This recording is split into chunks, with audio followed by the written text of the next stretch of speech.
Hey guys, welcome back to Pop In or Pop Out. I am the creator of the blog that never tends to see the light of day in recent months. Anyways, I'm back. And I figured what better way to come back into the blog sphere than to talk about the Grammy nominations for the 64th Grammy Awards, premiering on Monday, January 31st, 2022. In all honesty, I'm very disappointed, especially because I feel as though pop music is not represented in the most pop way. Today, I'm only going to be talking about the big four categories plus pop solo performance as well as pop album. So, the most coveted award, Record of the Year, really falls flat for me, in all honesty. And I think just coming from the first true pop song nominated for Record of the Year is Peaches. Don't get me wrong, Peaches is a great song. It went viral on TikTok. I think that when it was released, it came as a sort of a shock because Daniel Caesar and Giveon's features on Bieber's third single from Justice was very well suited. In all honesty, I think Daniel Caesar and Giveon's features really work together. They all blend incredibly well with Justin's, but in no way, no thought in my mind was Peaches going to be a contender for Record of the Year. You've got Kiss Me More, Doja featuring SZA. I, in all honesty, hope that this wins. Kiss Me More was the Kickstarter for Doja's Planet Her album cycle, and SZA had released, two songs prior with, gosh, I'm blanking on the first one, but the second one was Good Days, which was an underdog in of itself. So I think that Doja, was very, very, very well deserved for a Record of the Year. Granted, I do not appreciate that she works with Dr. Luke, and it's interesting because as I'm reading the Grammy nominations right now, Dr. Luke is not even credited as a producer, despite the fact that he is actually on the song credits on DSPs such as Spotify. Next, we got Happier Than Ever, Billie Eilish from her sophomore record, Happier Than Ever. This song was definitely a highlight, a standout, and I think it was a general standout for her fan base as well as the general public, especially because Eilish on TikTok was regarded as part of the sophomore flop. For those of you who don't know, artists' second album, their sophomore album, is one of the most crucial in their career trajectory because most artists, especially with such a strong debut that Eilish had, sweeping the Grammys for When We All Fall Asleep, Where Do We Go, people were expecting so much from her and she did something completely different. I think the best part of this song is the contrast. The fact that it starts out very slow and almost as a lullaby, and then you get into that guitar about 2 minutes and 22 seconds in, and it just takes off into this very heavy punk, which is a huge route that pop music has recently taken in the last year or so, and I think that it's great. I think that her and Phineas really encompassed kind of the whole mentality for her writing the record. I was very impressed. Lil Nas X had a huge year. I can totally understand why Montero, Call Me By Your Name, is on Record of the Year. I just don't think it stands a chance. It broke records with streaming, especially for a male rap star for his debut album. But it just, in my mind, did not supersede my expectations. It's catchy. It did great on TikTok, but Nas's vocality, I'm not even sure if that's a word, doesn't do anything for me. Driver's License, Olivia Rodrigo. I mean, song of the year. In all honesty, song of the year. It was record breaking, and it was honestly a perfect entrance for her into the world of pop music. I think that her and Daniel Negro, who was her co-write and producer for the entire album of Sour, did a great job of telling the story so effortlessly, and obviously it resonated with a lot of people. Um, but my prediction for record of the year, I think popular vote would be "Kiss Me More," but I really think that Olivia Rodrigo is gonna be pull a Billie Eilish, and she's going to win, um, and sweep all the big four. So I'm going with Driver's License. Next is album of the year for the artist and feature artists, songwriters, producers, recording engineers, mixers, and master engineers. Um, Justice Triple Chuck's Deluxe by Justin Bieber is nominated.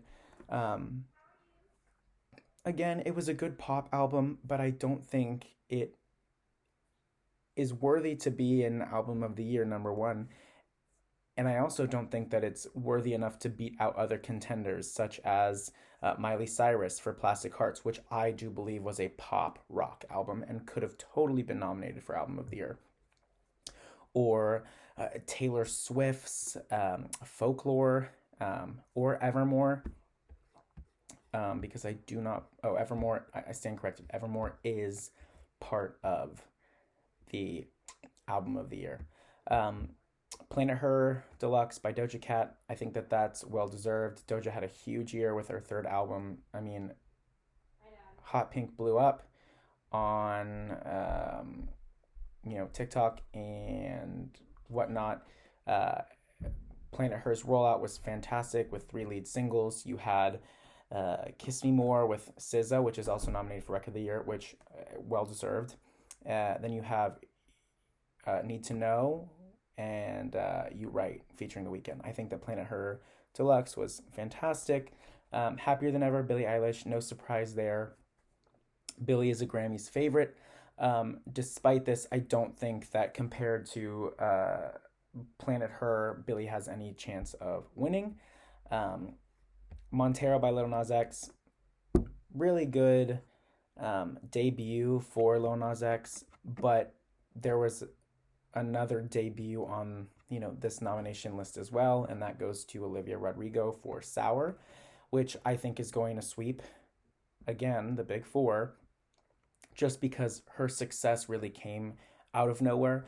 And although I'm not sure of her lasting impact in the music industry, she has revolutionized this idea of singer-songwriter and then pulling influence from, those artists that have come before. Evermore by Taylor Swift. I unfortunately don't think that it's going to win. Taylor is a Grammy favorite. She's, a multi-Grammy winner. But I really think that Olivia Rodrigo is going to come in and just sweep. I just think that she's just a favorite. The next of the big four is Song of the Year. Bad Habits, which is Ed Sheeran. Great lead single from his 5th studio album, Equals. But it didn't make a lasting impact, not only in pop culture, but, in any social media platform. Driver's License, Olivia Rodrigo and Dan Negro. Again, I think it's going to win, especially because out of all of her big songs from the record, Driver's License was the singular one that did so well that was not a knockoff or inspired by, another well-known album or single or song. Happier Than Ever, Billie Eilish and Phineas. I don't really think that it stands a chance. I do appreciate that they're nodding Happier Than Ever, especially because it wasn't any of the lead singles, which I think it should have been. But again, Olivia Rodrigo's just going to do a big sweep. I really think she's going to follow in Billie's footsteps. She's just got that much pull and that much power just from her singular, debut album. Kiss Me More, it's a great album. I mean, a great record. Um, Again, Dr. Luke is credited and nominated for songwriting, which I think if Doja were to have won, it wouldn't have done anything. Also, Kiss Me More was a great song, did incredibly well on, socials, a lot of streaming power, but it felt like it was made for TikTok. It felt like it was made to go viral. It didn't feel authentic enough compared to other songs on the album um, that Doja could have done. I think the SZA feature just adds a lot to it, a lot of character, especially because SZA is one of those underdogs um, in the R&B space that we don't get a lot of or a lot from. Um, but I don't think that it has any pull over Happier Than Ever or Driver's License, especially just because Doja's not been a Grammys favorite despite her countless nominations this year, and I just again think that Olivia Rodrigo is going to sweep. Montero, Call Me by Your Name. Lyrically, it's not anything special. I don't know why it got Song of the Year because Song of the Year is credited to the songwriters. Um, and then Peaches as well. I really don't think that it's anything special. I think it's a catchy song. I think it's a good pop song, but I don't think it's anything more than that. And then finally, Best New Artist. Out of the pop stars, because this is Pop In or Pop Out, a blog that focuses on all things going on in pop music and pop culture,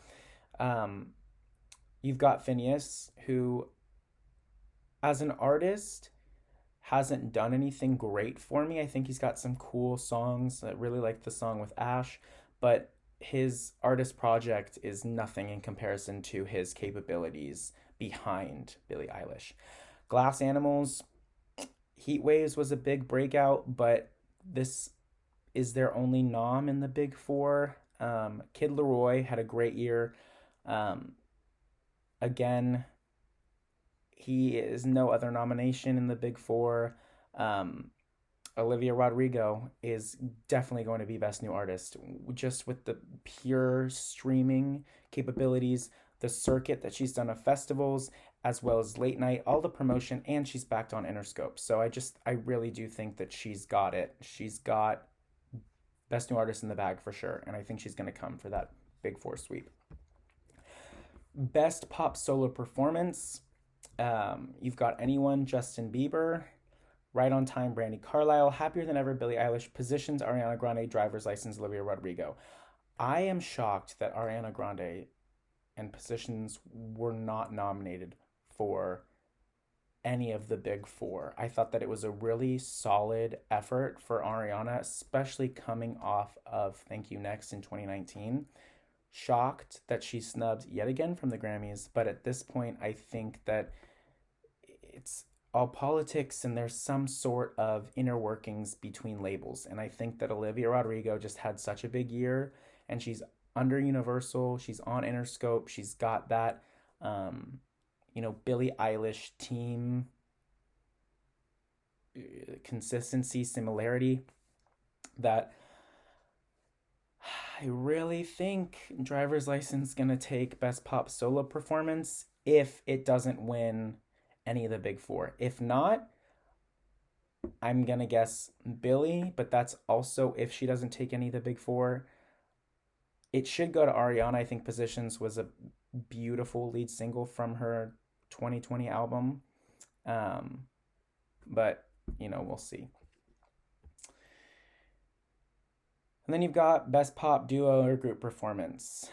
Justin Bieber and Benny Blanco with Lonely, Butter, BTS, Higher Power, Coldplay, Kiss Me More, Doja featuring SZA. Definitely think Justin Bieber and Benny Blanco for Lonely is going to be runner-up, and I think that Kiss Me More, Doja Cat featuring SZA is going to win. I don't know what BTS's experience with the Grammys are, but just knowing that sometimes Grammys do go for diversity, I really think that Kiss Me More Doja featuring SZA, especially because Doja's going to get snubbed from the big four. And then finally, we've got Best Pop Vocal Album. Justice, Triple Chuck's Deluxe, Planet Her Deluxe, Happier Than Ever, Positions Ariana Grande, or Sour Olivia Rodrigo. Um, Best Pop Vocal Album. It's hard to say because Justice, Planet Her, Happier Than Ever, and Sour are all nominated for Album of the Year. I think that Ariana Grande deserves Best Pop Vocal Album specifically because Positions was a pop album.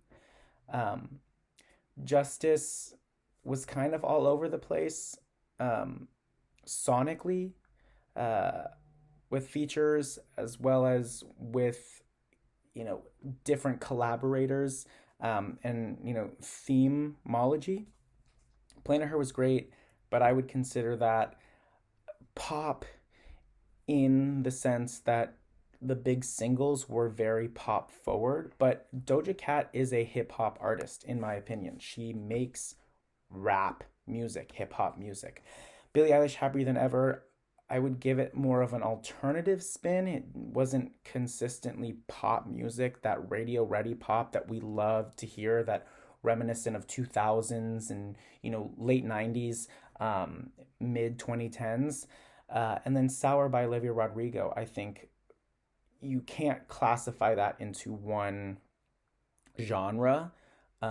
She technically paved her way during drawing inspiration from Paramore, Taylor Swift, and then, you know, inspiration on her own. I think Positions by Ariana Grande is the most consistent sonically as well as thematically, um, and the tracks bumped. Um, would love to hear your opinions on the Big Four and everything else that is nominated for pop or beyond. I'm open to talking more about other genres of music. This is Pop In or Pop Out. I am your host, Noah, and we will be back tomorrow with a review of Adele's 30. Stay fresh. Peace out.